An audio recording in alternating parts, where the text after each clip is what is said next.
औरत कितने ही चालाक और समझदार क्यों ना हो, वो मर्द के बहकावे में ज़रूर आ जाती है। मर्द हो या औरत, इंसान चाहे कितना ही खुददार और अनापरस्त क्यों ना हो, अपने पसंदीदा शख्स के सामने हमेशा हार जाता है।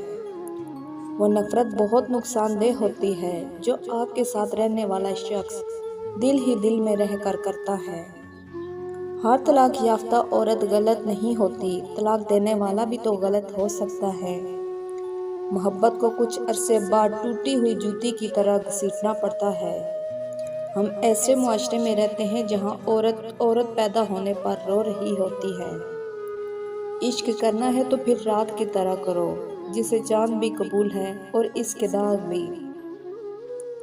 मीठे ज़रूर बने, लेकिन इतना भी नहीं कि लोग आपकी जलेबियां बनाना शुरू कर दें। औरत के जिस्म में पलने वाला मर्द औरत के जिस्म के साथ खेल कर कहता है ये औरत ही खराब है। मर्द औरत का जिस्म इस्तेमाल करने के लिए दो काम करता है जो कि औरत को पता तक नहीं लगने देता। नंबर 1, हमदर्दी दिखाता है, मोहब्बत जताता है। दूसरा, इसका यकीन हासिल करता है, इसके दिल के करीब आने के लिए चालें चलता है ताकि यकीन हासिल करके दिल के करीब आकर औरत के जिस्म तक रसाई हासिल कर सके। मोहब्बत में इज्जत शर्त है और लाजिम है कि तुम महबूब को दुनिया की ही नहीं अपने शर से भी महफूज रखो, क्योंकि किसी को अपने लिए मोहब्बत के नाम पर गुनाह का आसरा बनाए रखना भारी जुल्म है।